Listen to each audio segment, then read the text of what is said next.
Welcome all of you. And in the world history session of today, we are going to take up very important and a very pragmatic topic, that is colonialism of Africa. Colonialism of Africa. It is unlike any other place in the world. किसी भी continent को या किसी भी देश को उतने scars और उतना गहरा टॉर्चर नहीं झेलना पड़ा जितना अफ्रीका को झेलना पड़ा. That is why colonialism in Africa becomes a very important and a very pertinent point. So my question to you, अगर मैं आपसे पूछूं कि external colonies colony means that when there is going to be a mother country or a country which is going to attack and conquer and control and capture other country, तो जो दूसरी country पकड़ी गई है उसको आप colony कह सकते हो. तो first time external colonies Africa में कब फाउंड की गई? You both have to be very quick.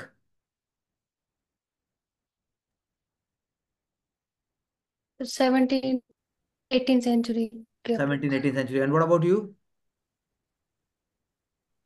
So around 17th century. 17th century. तो इसे कहते हैं बुकिश, एंड ऑल्सो इसे कहते हैं कैसे बंद दिमाग से सोचा जाता है. मैंने बोला external colonies first time Africa में कब फाउंड की गई होंगी. आप दोनों ने जवाब दिया जो कि टेक्स्ट बुक बेस्ड जवाब है और जो कि अपनी जगह सही है लेकिन बिल्कुल गलत है. एक्सटर्नल कॉलोनीज, जिस तरह से हम इंडस वैली सिविलाइजेशन की बात कर रहे हैं, हम रोमन सिविलाइजेशन की बात कर रहे हैं, एक्सटर्नल कॉलोनीज तो उसी टाइम ही इस्टेब्लिश हो गई सबसे पहले. अफ्रीका में भी एंशियंट टाइम्स में ग्रीक्स और रोमन्स ने अपनी कॉलोनीज नॉर्थ अफ्रीका में इस्टेब्लिश कर दी थी. एक्सटर्नल कॉलोनीज यानी जब भी एक्सटर्नल कांटेक्ट होगा. अभी हमने बात की कॉलोनीज की, अभी मैंने कॉलोनियलिज्म नहीं बोला.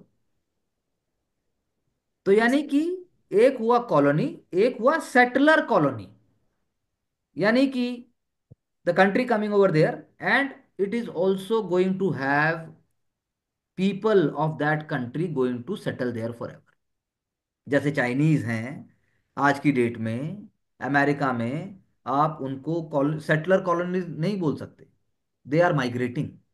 लेकिन अफ्रीका में when the Europeans have settle down तो वो सेटलर कॉलोनी कहलाएगा. For example in South Africa there are Dutch. तो ये सेंचुरीज तक चलता रहा. लेकिन as you rightly said, when we speak about colonialism, and we can see on our screen also, जिसमें हमने तीन कॉन्सेप्ट्स की बात की: imperialism, political imperialism, economic imperialism, and the third one we are talking is cultural imperialism. Very important. All three are very important. But the question before coming to the idea of imperialism, we are talking about colonies. इसीलिए colony से colonialism आया और colonialism का एक sister concept और एक brotherly concept imperialism आप कह सकते हैं from the examination perspective. So imperialism, that means imperialistic tendencies, that means umpire होना चाहिए. When there is an empire, an empire is run by a king or queen, and it is also having same kind of characteristics and features, जिसमें economic exploitation होगा, domination होगा, उसे हम imperialism कहेंगे. जब जब एम्पायर ऐसा करेगा तो उसे इंपीरियलिज्म कहेंगे. जब एम्पायर ऐसा नहीं करेगा तो हम उसे कॉलोनियलिज्म कहेंगे. तो मैं आपसे पूछता हूं, इंडिया ने क्या फेस किया, इंपीरियलिज्म की कॉलोनियलिज्म?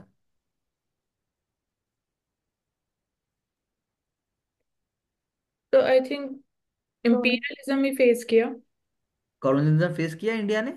सर दोनों बोल सकते हैं क्योंकि दोनों अगर बोल सकते हैं. Later speak first. आप बोलने दीजिए. We have to wait for the other person to complete. आप बताइए कि इंडिया ने इंपीरियलिज्म फेस किया कि नहीं किया, इंडिया ने कॉलोनियलिज्म फेस किया कि नहीं किया. किया मानते? सर, किया सर। दोनों ही किए. Hmm. That's what she said, she was very right. India ने दोनों फेस किए. We have to be more quicker, we have to be more alert, and we have to be more smarter. लेकिन एक शब्द आ जाता है neo colonialism.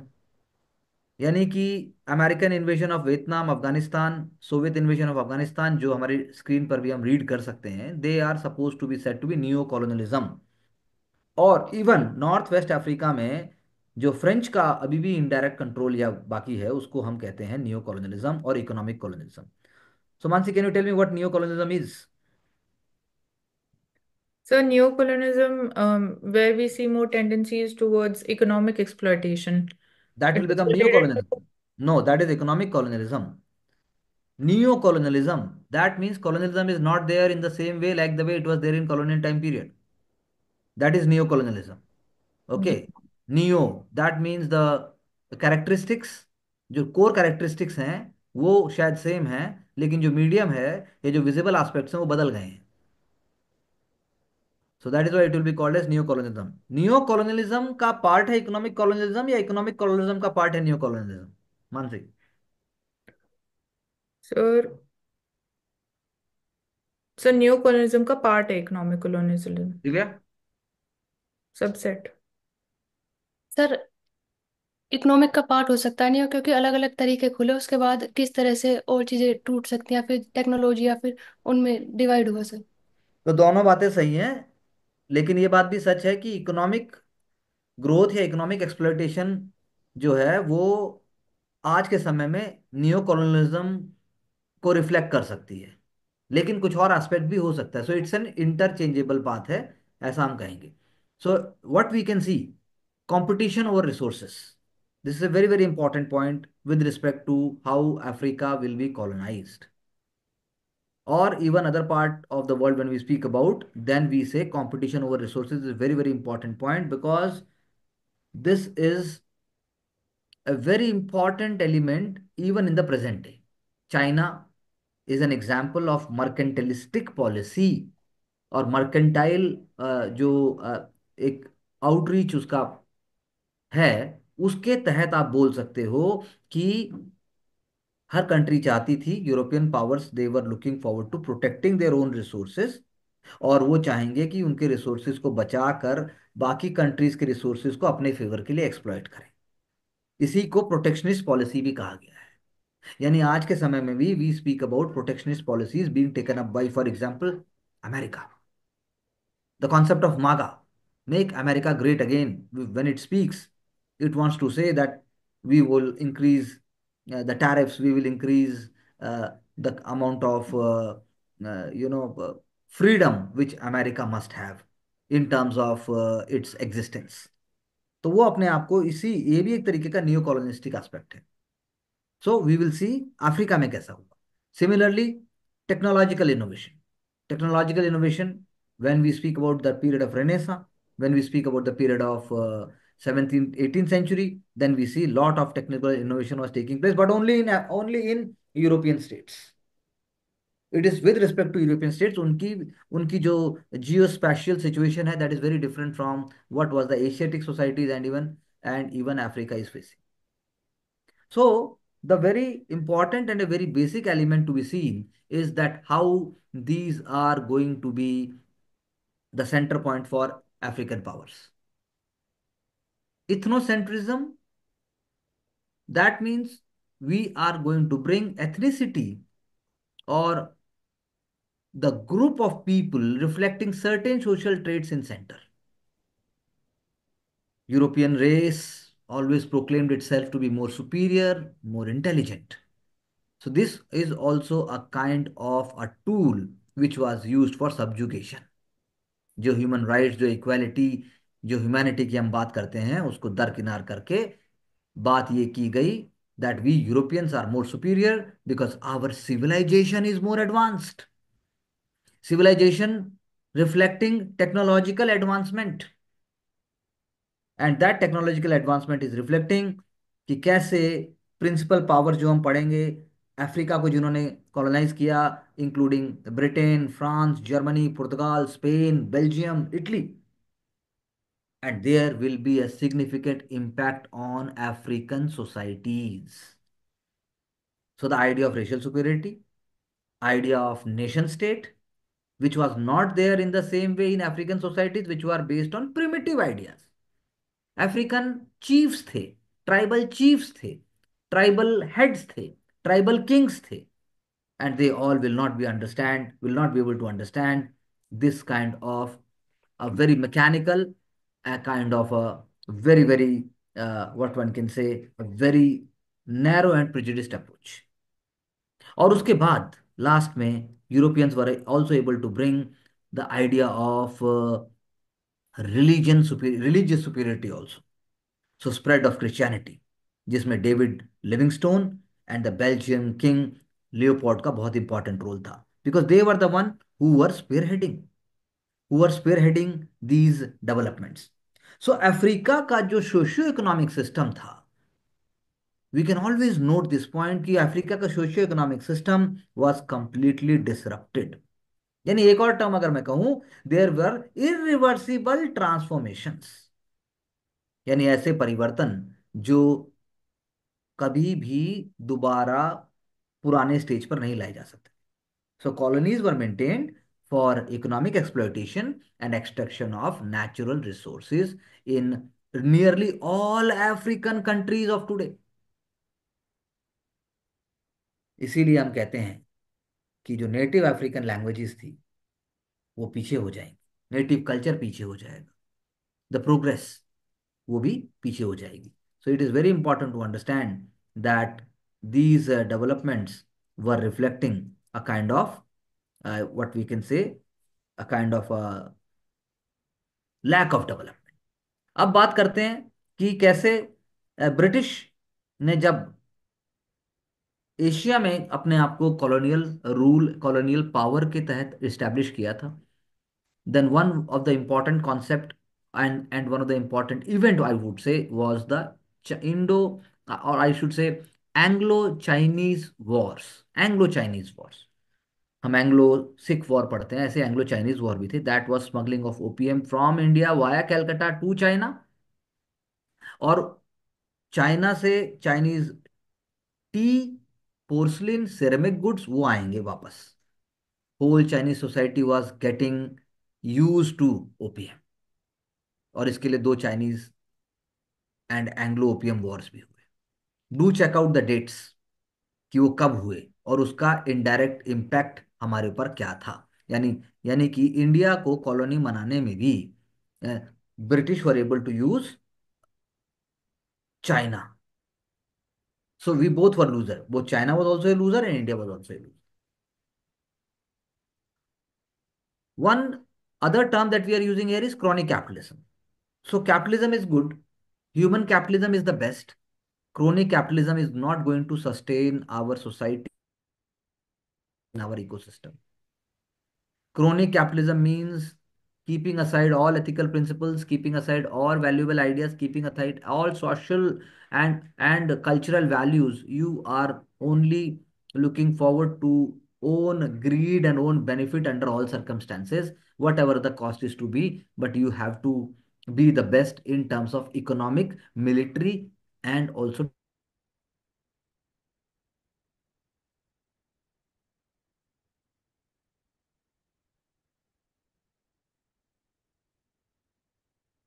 suppose you are all having an omelette and nobody is getting actually a chance, कि उसको उसका piece मिलेगा कि नहीं मिलेगा, आपने उसको उस तरीके से डिवाइड कर। So in this context what we can say that India was going to play a very important role both as a colony and later on हमने अफ्रीकन सोसाइटीज और अफ्रीकन कंट्रीज की बेनिफिट के लिए भी हमने काम किया। In this context when we come to the early modern period, क्योंकि जब हम बात कर रहे हैं कि कैसे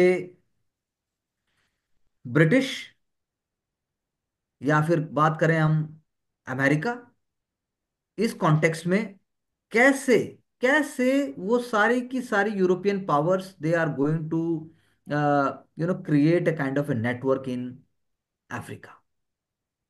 इंडिया के कॉन्टेक्स्ट में ब्रिटिश ग्रेट ओवर अफगानिस्तान, क्योंकि वो चाहता था रशिया के साथ बफर जोन। सिमिलरली अगर आप बात करोगे अफ्रीका की, then Suez canal is also going to come up in this context as a kind of a very important economic tool in 1869। Indian Ocean trade via Mediterranean will be very much feasible. That is not only going to help England in Africa, but also going to help England with context to India also. Similarly is the context of naval bases। आज भी आप देखेंगे when you go and check out the map, Hong Kong, Cyprus, Singapore, all these are very very important and very very strategic ones।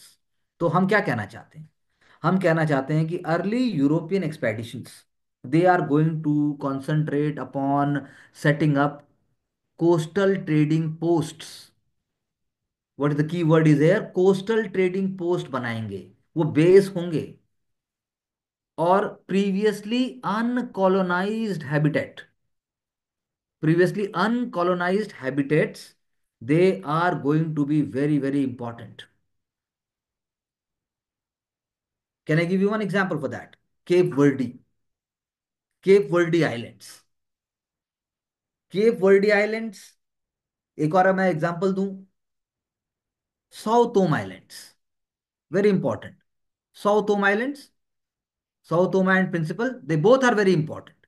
They both reflect that how uninhabited areas were going to be taken up. Even Spain का example भी ले सकते हैं। Spain went on to colonise Canary Islands. It's a very very important site in the present day also, Canary Islands. I am sure you must have heard about it. Mansi, can you tell me something about Canary Islands? So I can't recall about it.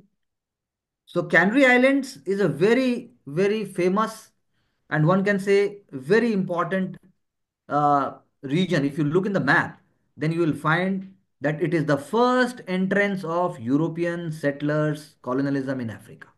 Canary Islands.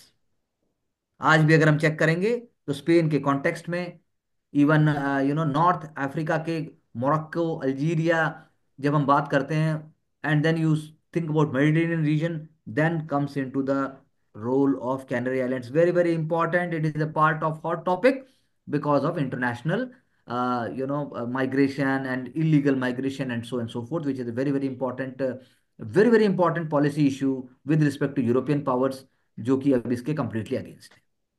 तो उन्होंने क्या किया? उन्होंने बर्बर population, बर्बर BER बर्बर population को उन्होंने खत्म कर दिया। तो आप कह सकते हैं कि द ओल्डेस्ट मॉडर्न सिटी जो यूरोपियंस ने अफ्रीकन कॉन्टिनेंट में बनाई, that is Cape Town. Cape Town was the one which was done first. इस मैप से आपको आइडिया लगता है कि कैसे Tunisia, Algeria, Libya, Egypt, Sudan, Niger, Chad, Ghana, Cameroon, Gabon, Botswana, Zimbabwe, and not to forget the eastern African part. Please see it very carefully, from the Horn of Africa to Eritrea to Ethiopia, Somalia, Kenya, Uganda, Tanzania, Zambia, where I myself have gone, Tanzania, and I could now relate that how pristine in one way it was, और किस तरीके से बहुत ही सामान्य, जिसे हम tribal जीवन कहते हैं, वो मैंने खुद वहां पर देखा था, जिसे हम सिर्फ किताबों में पढ़ते हैं। तो 1652 इज द टाइम पीरियड जब हम कहते हैं कि इंपीरियलिज्म की शुरुआत हो चुकी। Kwame Nkrumah, legend. आप नेल्सन मंडेला को कोट करते हो, आपको क्वामा नक्रूमा को कोट करना चाहिए। He is going to be one of the leaders of not only Africa but a beacon, but a light for Africa to the whole world. Very important, a very very a great leadership was shown by him, a legendary figure.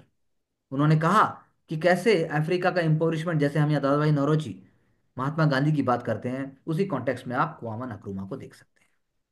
So new phase of Africa जिसकी हम बात करते हैं imperialism के context में, वो जो आपने शुरू में आंसर दिया था, वो अब बात होती है 1870 से, 1870 से 1914 तक, क्योंकि ब्रिटेन और फ्रांस ने अपने एरियाज को बढ़ाना शुरू कर दिया, और इसी कॉन्टेक्स्ट में उन्होंने चाहा कि वो जो है पूरे के पूरे उसको कंट्रोल कर ले, लेकिन अकेले कंट्रोल नहीं कर सकते थे, क्योंकि France, Britain, Portugal and Spain, उन्होंने ऑलरेडी कोस्टल एरियाज को कंट्रोल कर लिया था। They were not able to go deep inside. इसीलिए आप कह सकते हैं by 1875 Europeans were controlling only 1/10 of Africa. हम दोबारा इस मैप को देखें, only 1/10 of Africa was controlled by Europeans by the time of 1870s। लेकिन वो भी कब, वो भी कहाँ? That was only around Mediterranean and in the far south, जिसकी हमने केप टाउन की बात की। अब इसी कॉन्टेक्स्ट में किंग लियोपोल्ड, जिनका हमने नाम लिया, उन्होंने कॉन्गो बेसिन में अपना दबदबा बनाना शुरू किया। बाद में आएंगे जर्मनी, इटली, बेल्जियम, ये सब अब बाद में हम बाद की बात कर रहे हैं। ब्रिटेन, फ्रांस, स्पेन, पुर्तगाल, they are the first. Germany, Italy, Belgium, ये USA, Japan, they are the latter ones. तो इसीलिए अफ्रीकन कॉन्टिनेंट को जब बेरहमी से यूरोपियन कंट्रीज बिना ह्यूमैनिटी को, बिना विश्व की बात, बिना किसी सिविलाइज्ड बिहेवियर के अपने आप में पार्टीशन कर लेते हैं, इसको हम स्क्रैम्बल ऑफ अफ्रीका कह सकते हैं। Land grabbing will be starting. So 1885 there is going to be a conference जिसकी हम बात करते हैं। अब आप देखिए, this map is showcasing you that how Portugal, Spain, France, UK, Germany, Belgium, and Italy have divided themselves. Please have a look. So that Sierra Leone, Gold Coast, नाम पढ़िए कि उसका नाम गोल्ड कोस्ट क्यों है। ग्विनिया स्पेन के पास है, वेल्विस बे UK के पास है, साउथ वेस्ट अफ्रीका जर्मनी के पास है, मोजाम्बिक के पास पुर्तगाल है, मेडागास्कर आज भी फ्रेंच इन्फ्लुएंस में है, मॉरिशस में अभी भी फ्रेंच आइडियाज की हम बात करते हैं, Seychelles I have been there, वहां पर भी क्रियोल बोली जाती है, वो भी फ्रेंच के उससे इन्फ्लुएंस्ड है। एंग्लो इजिप्शियन सूडान में यूके, ईस्ट अफ्रीका में यूके, रवांडा से इसीलिए कोई मजाक नहीं है, बहुत सारे अभी भी there are so many person of Indian origin who migrate to UK, क्योंकि यहां से वहां पटके गए, अब वहां से वहां गए। Whole world is one. ध्यान से मैप को देखेंगे, you must be able to, so my exercise to you is take up a blank map and then do it, write it with your own words कि कौन सी country कहां पर थी। बस इतना ही अगर आप लिख देंगे, उससे भी हमारा 50% जॉब हो जाएगा, and you are soon going to submit it. Both of you will do that. अब अगर हम बात करते हैं 1870s का, और उसके बाद फर्स्ट वर्ल्ड वॉर तक की बात करते हैं, 1914 तक की बात करते हैं, then you can say this was the most important time period. Berlin conference जिसकी चर्चा हम कर रहे हैं, Berlin conference becomes very important because वो बर्लिन में हो रही है। ऑटोमान बिस्मार्क उसको कर रहे हैं क्योंकि वो इंटरनेशनल गाइडलाइंस बना रहे हैं, and those international guidelines are not guided by the international morality, they are guided by the fact that हम कितना खा सकते हैं, हम कितना एक दूसरे को मदद करके दूसरे को हम बेच सकते हैं, ताकि हमारे बीच में डिस्प्यूट ना हो। यानी कि इंपीरियलिज्म को एक नया जामा पहना दिया।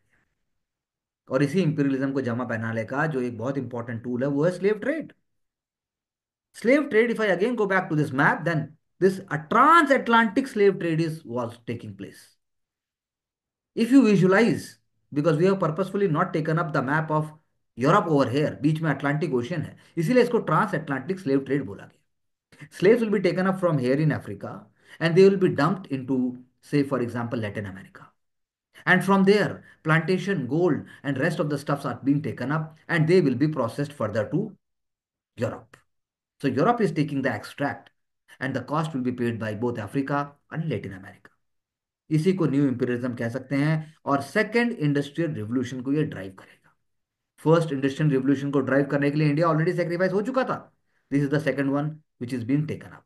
सो slave markets, then again I tell you, just have a look, इसीलिए प्लीज डू चेक आउट। और ये एक्सरसाइज है कि फ्री टाउन कहाँ है और उसका नाम फ्री टाउन क्यों रखा गया, and what is the importance of it in terms of world heritage sites. अब जब बात आई, जो मैंने अभी ऑलरेडी आपको कहा, स्क्रैम्बल ऑफ अफ्रीका, क्योंकि यूरोप को आइवरी चाहिए, इंडिया से और चाइना से सिल्क चाहिए था, इसी तरह वहां से आइवरी चाहिए, वहां से और नेचुरल प्रोडक्ट्स चाहिए और स्लेव चाहिए। So King Leopold, he is going to you know start and found an International African Association, and Henry Morton Stanley को उसमें बुलाया गया। So called the idea of civilising the continent, जो कि हर बार कहा जाता है क्योंकि अगर आप मेरे जैसे नहीं हो तो आप मुझसे छोटे हो, मैं आपको सिविलाइज करूंगा। इंटरनेशनल कांगो सोसाइटी भी बनाई गई। लियोपोल्ड ने सीक्रेटली फॉरेन इन्वेस्टर्स को उसमें लाकर चीजों को बदला। लोकल आदमी का, लोकल कल्चर का कोई रोल ही नहीं है। अफ्रीकन सोसाइटी, आप समझ सकते हैं, अगर इंडिया में एशियाटिक सोसाइटी ऑफ बंगाल बन सकती थी, वो इंडिया के लिए नहीं थी। Similarly the case with the African society. और बर्लिन कॉन्फ्रेंस की जो मैंने बात की, वो हम ऑलरेडी बोल चुके हैं, इसीलिए पेपर पार्टीशन भी कहा गया है, क्योंकि बिना आपस में लड़े आराम से आपने अफ्रीका को, बिना उसकी कल्चरल सेंसिटिविटी के, बिना उसकी लिंग्विस्टिक सेंसिटिविटी के, बिना उसकी ज्योग्राफिकल सेंसिटिविटी के आपने पार्टीशन कर दिया। When you look at that map, you draw it on your own, you will understand. Again one more view of the same, this is the partition of Africa which we call is the paper partition of Africa. So please do have a good memorization of this, and half of our job is done. In examination, we are not going to draw the map. In examination, you are just going to draw a cursory map. अगर आपने 4 word भी लिख दिए, not just in the world history answer, but otherwise also somewhere else, and I'm sure this is going to be a different viewpoint. आप देखिए port को, देखिए coastal cities को, देखिए आप देखिए किस तरीके से उसको पूरा एक एक तरीके से पूरा ह्यूमन डिजास्टर रेडी किया गया, जो आज भी अफ्रीका फेस कर रहा है. Now coming up to different countries. So Britain is going to take control, as I just said. Egypt, the gold and the diamond rich southern Africa, which was of strategic value क्योंकि Britain was a great maritime power. Germany, Germany was looking for the idea that मुझे pan जर्मनिज्म बनाना है, Germany को मुझे global power बनाना है through aggressive diplomacy, and the development of large navy is a very important point in that. इसका मतलब था south west Africa को हम कनकर करेंगे. South West, Togoland, Cameroon and Tanganyika. Germany ने फ्रांस को आइसोलेट करने की कोशिश भी की, इसीलिए मोरक्को में जब फर्स्ट क्राइसिस हुई, there was lot of issues. और उसके लिए अल्जेरियस कॉन्फ्रेंस जिसे हम कहते हैं, फ्रांस का अभी भी अल्जीरिया और मोरक्को पर पूरा का पूरा इन्फ्लुएंस है. You just check out the football team of France and you will find कि क्यों इतने लोग वहां गए. So one can say that Agadir crisis जो कि 1911 में हुई, this was one of the examples, क्योंकि ये हमें दिखाती थी कि कैसे without taking into consideration local people, again उनका कल्चर, उनका वेलफेयर, कैसे पावर्स अपने वास में लड़ाई करते. Similarly the case with Italy. Italy became more powerful when it unified, it wanted to expand its territory. इसीलिए Eritrea on the eastern part, Somaliland, Ethiopia. लेकिन जब इटली और इथियोपिया के रिलेशंस डिटोरिएट हुए, then there is first Italo Ethiopian war in 1895. The question arises, Japan was not the first one to defeat Russia. उससे पहले Italy की troops को इथियोपियंस ने हरा दिया था, क्योंकि इथियोपियंस का न्यूमेरिकल सुपीरियरिटी था, बेटर ऑर्गेनाइजेशन था, और उसमें भी उन्हें रशिया और फ्रांस का सपोर्ट मिला था. फ्रांस ने टूनिशिया को ऑक्युपाई किया, गिनिया, फ्रेंच वेस्ट अफ्रीका. और इस तरह से आप कह सकते हैं कि अगर हम बात करें कि किस तरीके से, कैसे डिफरेंट कंट्रीज ने, because there is no much rocket science in to understanding that कैसे, if you see on the western side Italian Somaliland, on the western side you have the French West Africa, और किस तरीके से Tanganyika, German East Africa, Belgian Congo. So you just have to go through smoothly through the map and your whole job is done. You have to understand the intentions, the ideas, and the tools used by the European powers. 1914 में, at the time of the First World War, now this was the situation. कैसे देखिए French के पास कितनी बड़ी territories है, कैसे you आप देख सकते हैं ब्रिटिश के पास टेरिटरीज है, कैसे अपार्थाइड में अभी हम बात करेंगे, it was the British who were actually responsible. कैसे जर्मन के पास ईस्ट अफ्रीका है, कैसे पोर्तुगीज अपने डिक्लाइन के टाइम पर भी they are also a great coloniser, और उनका असर अभी भी उन कंट्रीज पे होगा. You can make out the way from India, लेकिन India had been an amazing democratic country. Same is not the case with Africa. Whole world will have to pay the price. जब बात आती है south Africa की, जैसा मैंने पहले कहा, Dutch East India Company, Cape of Good Hope 1652, slavery and labour model. Dutch को इसीलिए अफ्रीकानार्स और बॉयर्स भी कहा गया. इसीलिए 1795 में कैप टाउन जब कैप्चर किया ब्रिटिश ने during the French revolutionary Wars, तब उसको ब्रिटिश कॉलोनी का पार्ट बना दिया. नाउ द क्वेश्चन अराइजेज, और जिसका हमने आंसर भी दिया है, क्यों करेंगे कॉलोनाइज. स्ट्रेटेजिक लोकेशन है, ट्रेड रूट को प्रोटेक्ट करना है, गोल्ड एंड डायमंड्स यानी कि आपको रिसोर्सेज भी चाहिए, आपको क्रिश्चियनिटी को भी प्रमोट करना है, and then on the other hand what is not directly written here, that India, the jewel in their crown, उसको भी मेंटेन करना है. इंडिया के मैन्युफैक्चरिंग जो मार्केट जो इंडिया का मैन्युफैक्चरिंग हो रहा है, ब्रिटेन जो वहां पर कर रहे हैं, उनको भी वो चाहते हैं कि उनको वो मार्केट में पहुंचाएं. And not to mention of the great crops of cotton, sugarcane, and other cereal crops, still famines will be there. Still millions of people will be dying. The death of more worse than animals. तो Cape Colony nucleus हो गया. गांधी जी की जब हम बात करते हैं African Gandhi ji गए अफ्रीका में महात्मा गांधी बनकर, लेकिन वहां से महात्मा बनकर लौट कर आए। That is what we speak about Africa. So British is going to push themselves northward, और डच के साथ वो वॉर करेंगे, इसलिए उन डच को कहा गया बॉयर्स। नेटिव ट्राइब्स यानी जुलूस, उनका भी रोल रहेगा, इसलिए एंग्लो जुलू वॉर भी होगा 1879 में। और ब्रिटिश अपने रूल को कंसोलिडेट कर लेंगे। British were interested in Zululand. Please have a look in the map कि जुलू लैंड कहाँ है। They wanted Zulu population so that it can be serving as labour. India में पढ़ा के चाहते थे बाबू बनाना, यहाँ पर वो उनको डायमंड माइंस और बाकी स्ट्रैटेजिक चीजों के लिए यूज करना चाहते हैं। ब्रिटिश ट्रूप्स पहले सफर करेंगे, जैसे कि यहाँ इंडिया में भी हुआ। Ultimately they will be winning. 1906 Zulu rebellion, और यहीं गांधी जी की बात भी आती है। नटाल प्रोविंस में this was actually a campaign against tax being opposed by British on Zulus, जो अपने राइट्स को डिमांड कर रहे थे अपने land. That's why white will be declaring war against जुलूस, इसीलिए इसको जुलू बॉयर वॉर भी कहा गया है। ब्रिटिश गवर्नमेंट सारे स्लेव्स को फ्री कर देगा, एक तरीके से बोलेगा they are all free by 1838। लेकिन Dutch settlers, they will not be really happy because British were also doing it strategically and Dutch were not really happy. Especially they wanted them to work on wheat and wine farms. इसीलिए abolition of slavery, जैसा कि civil war हमने US में भी देखा, वैसे ही problem यहाँ पर भी आती है। बहुत सारे लोग केप कॉलोनी छोड़ देंगे और वो जो है नॉर्थ की तरफ जाना शुरू करेंगे, इंडिपेंडेंट रिपब्लिक्स बनाएंगे, ट्रांसवाल, ऑरेंज स्टेट। 1835 और 50s में ऐसा होगा। और नटाल की हमने जैसी बात की वो भी। सिमिलरली अनदर डेवलपमेंट इज 1867 में, जब डायमंड डिस्कवर होते हैं किम्बरली में और केप टाउन में, ऑफ बाकी जगह भी, तब आप कह सकते हैं कि उसकी जो स्ट्रेटेजिक वैल्यू है अचानक से बहुत बढ़ जाएगी। पॉपुलेशन जैसा लंदन एक सिटी बन चुका था 1750s के बाद, वैसा ही अब यहाँ पर भी होगा। बाउंड्रीज भी बढ़ेंगी, पॉपुलेशन बढ़ेगी, डेमोग्राफी चेंज होगी, more and more towns will be coming up. Gold were discovered in east east Transvaal. लेकिन क्या इसका मतलब है Dutch are going to facilitate local people, British is going to facilitate local people, और even the local people और the coloured people I should say, क्या उनको कुछ फायदा होगा?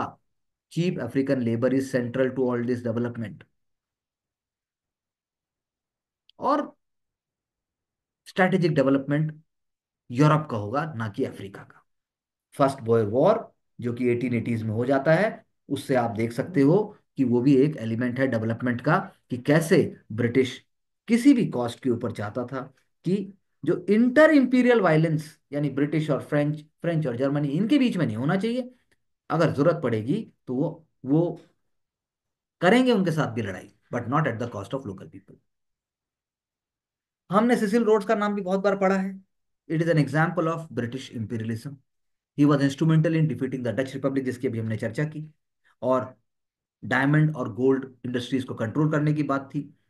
ही was the one who will be playing a very important role, like the way Clive did it in India. And that is why Orange Free State British जो है 1902 तक एक अपने कह सकते हो कि आप उसको काबू कर लेगा। लेकिन क्या ये सब होने से किसी भी कॉस्ट पे अफ्रीका का भला होने वाला था? Because worst worst was going to come up now. In 1910 there was a new facilitated development, जिसकी शुरुआत बहुत पहले से हो रखी है।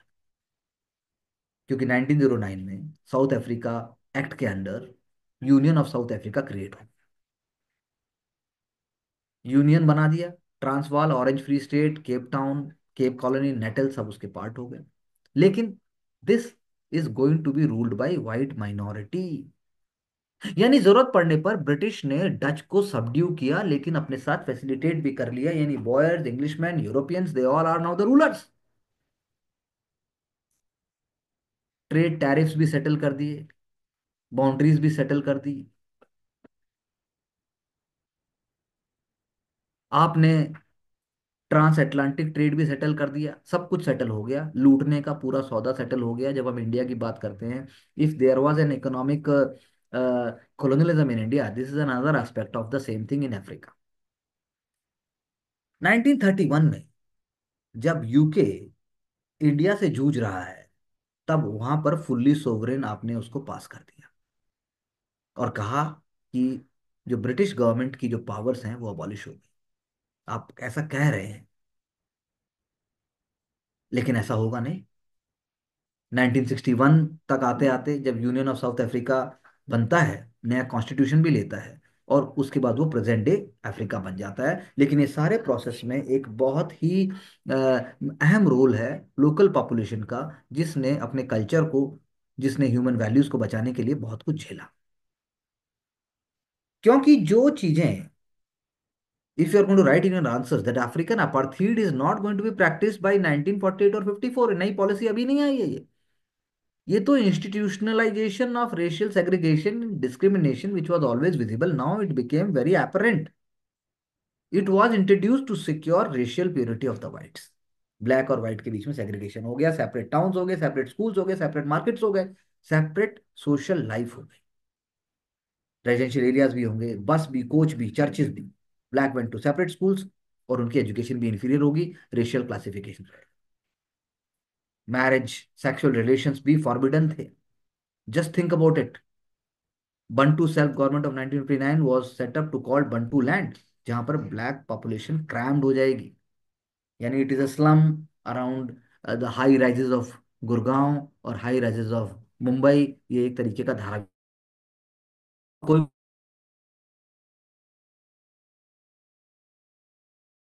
How you will oppose it? How do you think one can oppose it? First, people will cry. They will have self pity. They will take time to understand. Even some world leaders or some ideologies like communism and all that are going to support it. Then anti communism के लिए वहां पे communism act आ गया.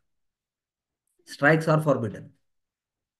African national Congress के leaders अगर protest करेंगे तो उनको मार डाला जाएगा. So African National Congress will be reflecting a kind of a coalition of Asian and colored people. From 1955 onwards, little bit of development will be there. Freedom Charter, human rights, racial equality की बात होने लगेगी, opposition बढ़ेगा. इसी context में please go and read, and we will obviously try to highlight Sharpeville incident. एक तरीके का ये मैसाकर है, एक तरीके का ये जीनोसाइड है, एक तरीके का ये genocide in the context of emotional context. Otherwise ये अपने आप में जलियांवाला बाग मैसाकर की तरह है. Nelson Mandela, you please go and identify more ideas about it, we will discuss. उनको बैन कर दिया जाएगा, उनको इम्प्रिजन कर दिया जाएगा. साउथ अफ्रीका में अफ्रीकन नेशनल कांग्रेस 1960 के बाद बैन हो जाएगी. एंड वी नो चीजें बदलती जाएंगी, 70s में बदलती जाएंगी, because here we are not discussing what free India was doing in context of promoting the support for the Africans. India ने भी सपोर्ट किया, that's another chapter that is very important for us to understand. So UN and organisation of African unity, उन्होंने भी उसको condemn किया, लेकिन इस तरीके से नहीं. इंडिया ने एक एक ग्रोइंग कंट्री होते हुए भी इन चीजों का बहिष्कार किया. Series of reforms will be taken up, one can से forced.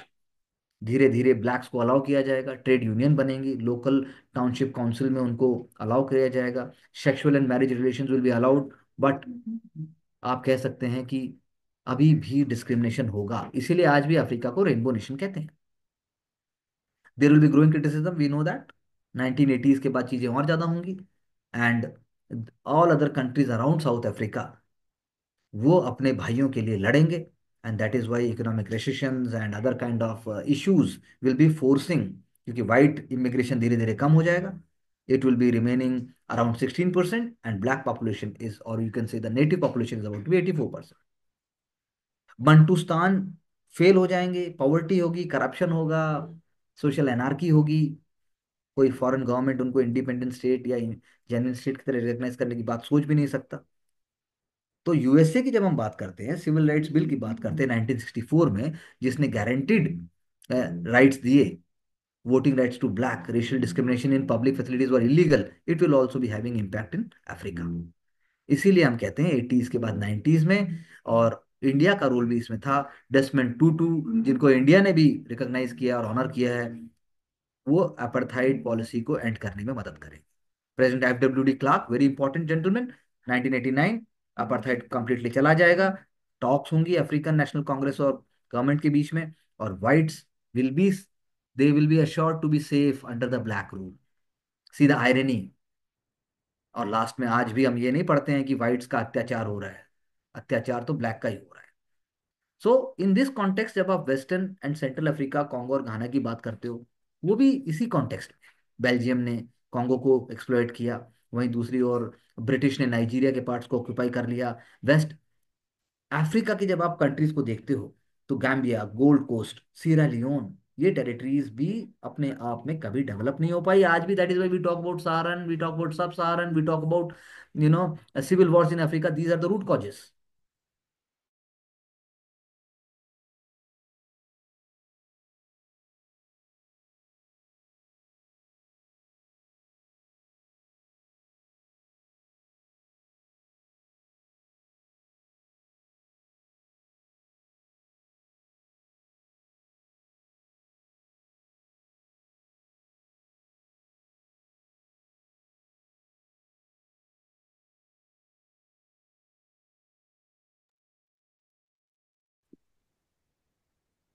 So, as I have already been explaining to you that how there is a going to be a process behind all the development. जैसे Belgium ने Congo ले लिया, African chiefs को subjugate कर दिया। Like everywhere they are not so sensitive and they will not be so sensible कि अपने लोगों की बात को समझें। कुछ अगर ज्यादा बोलेंगे भी तो उनको हटा दिया जाएगा। Same process goes on today also. Congo के पास गोल्ड है, डायमंड है, यूरेनियम है, टिम्बर है, कॉपर है, लेकिन जाएगा कहाँ? आज भी चॉकलेट घाना की नहीं होती, चॉकलेट स्विट्जरलैंड की है। कोकोआ कहाँ हो रहा है ये देखो तुम, तभी एग्जाम में क्वेश्चन आता है। इंग्लैंड और यूएस को कोई जरूरत ही नहीं है, वो जैसे आज हैं वैसे तब भी थे। And the whole scenario remains the same. British ने नाइजीरिया का पार्ट ले लिया, स्लेव ट्रेड खत्म हो गया, लेकिन उसके इंप्लीकेशंस तो बहुत लॉन्ग टर्म होंगे, प्लांटेशंस रहेगा। ब्रिटेन ने, जैसा मैंने बताया, Gambia, Gold Coast, Sierra Leone ये भी ले लेगा। Germany, I already said, Togoland, Cameroon वो ले लेगा। तो question is that, was anyone able to bring a change? वो तो मिशनरीज को ले आएंगे, स्कूल्स को ले आएंगे, and forget about female and children. तो फिर अल शबाब बोलेगा मैं सही कर रहा हूँ, बोको हरम बोलेगा मैं सही कर रहा हूँ भाई। दैट इज वाई घाना, जिनकी हमने पहले बात की, प्रेसिडेंट क्वामा नक्रूमा, उन्होंने पैन अफ्रीका की ऑप्टिमिज्म की बात की। गांधी जी, और अगर हमारे क्रांतिकारी बात करते थे पूरे हिंदुस्तान की, तो उन्होंने बात की पैन अफ्रीकन ऑप्टिमिज्म। उन्होंने ऑर्गेनाइजेशन ऑफ अफ्रीकन यूनिटी की बात की। इसीलिए नॉन अलाइंड मूवमेंट का फोकस रहेगा, इसीलिए इंडिया भी उसका बहुत इंपॉर्टेंट पार्ट रहेगा। बट लेकिन द स्टोरी गोज ऑन। आपको देखना पड़ेगा कि इंडिया किस तरीके से अभी भी हेल्प कर रहा है। पोर्तुगीज के पास मोजम्बिक आ गया, लेकिन आप कह सकते हो कि अभी भी उसके ट्रेसिस हैं। मेडागास्कर इसलिए नहीं बचा हुआ कि वो फ्रांस उस पर डायरेक्ट कंट्रोल नहीं कर रहा है, मेडागास्कर भी बैकवर्ड ही रह जाएगा, though it is a biological hotspot. First world war के बाद, as we already said, German will be force to give East Africa to England and Tanzania. Abyssinia, जिसको हम इथियोपिया कहते हैं, वो इंडिपेंडेंट बनेगा, लेकिन इटली उसको ऐसा होने नहीं देगा। As we already spoken about battle of Adwa, 1896 की हमने बात की थी। So the question is that, चाहे फिर वो अल्जीरिया हो, जो कि फ्रांस जिसको कनकर कर लेगा, फ्रांस का मोस्ट प्रॉफिटेबल कॉलोनियल पोजीशन था। ये थोड़ी ना है कि इंडिया नहीं आया तो फ्रांस जो है वो बहुत प्यारा हो गया, और फ्रांस जो है वो बहुत नोबल हो गया, ऐसा नहीं। People of Morocco were never never never never not consulted when France established her protected over Morocco. Egypt जो है टर्किश अंपायर का पार्ट होगा। सुएज कनाल, जिसकी हमने शुरू में चर्चा की थी, वो ब्रिटिश इंटरेस्ट के कारण बनी। You have a look at the map and try to understand कि वो ऐसा क्यों करेंगे। फाइनेंशियल ट्रबल्स जब आएंगी, तो एंग्लो फ्रेंच कंट्रोल आ जाएगा इजिप्ट के ऊपर। सो यानी कि लोकल पीपल, लोकल सिनेरियो कभी भी लोकल आदमी के फेवर में नहीं होगा, and that is anti democratic in so many ways. So question is, ये सारे फैक्ट्स हमें मदद करते हैं समझने में, अगर आप समझोगे कि पीछे का प्रोसेस क्या है। ब्रिटिश ने सुएज कनाल का कंट्रोल लेना चाहा, लेकिन 1956 में जो नासिर थे इजिप्ट के, जो कि बहुत ही ग्रेट फिगर है, when we will be speaking about non-aligned movement and other international relations ideas, then we will speak about it, उन्होंने उसको नेशनलाइज कर दिया। That is why, please have a look at this map. जब हम बात करते हैं कि कौन सी कंट्री आखिर कब इंडिपेंडेंट हो रही है, सब के सब 1956, 1960, 1975, 1973, 1961, 1960, 1957, 1960, बेनिन, टोगो, साउथ ओम प्रिंसिपल जिसकी मैंने पहले बात की थी, साउथ अफ्रीका 1910 में हो गया, लेकिन क्या वाकई आज़ाद हो पाया? मॉरिशस सेशल्स ओनली 1976, डिजिबूटी 1977, जबकि इनका एग्जिस्टेंस बहुत पहले से है। Africa is in existence in human civilisation की शुरुआत ही हम अफ्रीका से करते हैं। So you have to understand the map and I give you two exercises, we will work on that. जब हम प्रीवियस ईयर क्वेश्चंस की बात करते हैं तो imperialism we have understood, history of Africa जो है वो सब थीम है यूरोपियन और अमेरिकन हिस्ट्री की, वो अफ्रीका के हिसाब से गलत है, अमेरिका के हिसाब से बिल्कुल ठीक है। अगर हम बात करते हैं critic on the partition of Africa, definitely you can write. उसके बाद ट्रेसेस की हम बात करते हैं, स्टेजेस क्या है 1870 के बाद, then you have to look into the years and you have to look into the decades. और जो पार्टीशन ऑफ अफ्रीका था वो रिमार्केबल फ्रीक एक तरीके से है, नेगेटिव सेंस में, that's what we have to see. British imperialism की बात करते हैं in South Africa from 1800 to 1907, that also we have discussed. Colonies are like fruits which cling to the tree only till they ripen. इसमें हमें बात करनी है कि कैसे कोई भी कंट्री अपने अस्तित्व को एग्जाम क्रैक करने की तरह, जब तक आप जागोगे नहीं, जब तक आप अपना सर्वस्व उसमें दोगे नहीं, पेपर भी नहीं निकलेगा, ना आप कॉलोनी से एम्पायर बन पाओगे। सो लालच आपको डुबाता है, डिस्ट्रैक्शन भी आपको डुबाता है, लोकल पीपल भी डूबे थे। इसीलिए थ्योरी ऑफ न्यू इंपीरियलिज्म आज भी सच है। इसीलिए new imperialism was nationalistic and not an economic phenomena. ये इस कॉन्टेक्स्ट में आप लिख सकते हो कि कैसे न्यू इंपीरियलिज्म होने के बावजूद नेशनलिज्म आएगा। In spite of imperialism, nationalism will come. So partition of Africa is a common theme, and that is what we can say. You can share any doubts and any question right now before we end this.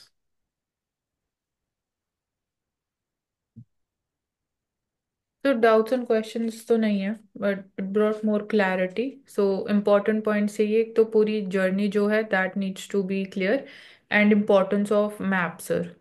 So with respect to the minerals and the countries, the colonies, as you stated, paper partition. So I think ये main areas जो focus करने हैं।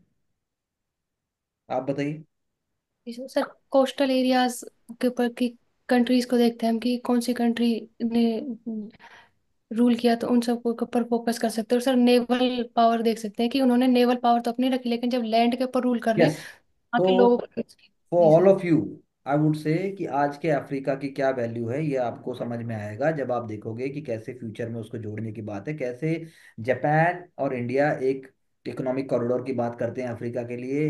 What is Indian assistance to Africa, how do we see Indian Ocean in Africa, how do we see Indian diaspora in Africa, how do we see India and its technological progress with respect to Africa.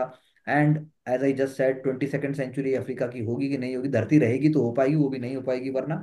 And on the top of it कैसे trans Atlantic slave trade को देखिए, और उसके बाद आपको countries का idea होना चाहिए। That is going to be very very important, not just for geography, because general studies paper one के वर्ल्ड ज्योग्राफी के एस्पेक्ट में भी इस पर क्वेश्चन आ सकता है कि कैसे इकोनॉमिक ग्रोथ अफ्रीका की कैसे ज्योग्राफी से जुड़ी हुई है। तो those elements also you have to look into it, and इस पे बाकी क्वेश्चंस को करते हुए we will carry forward, you will understand and do the exercise and get back. Here we are ending the lesson and we will continue from the next lesson onwards. Thank you.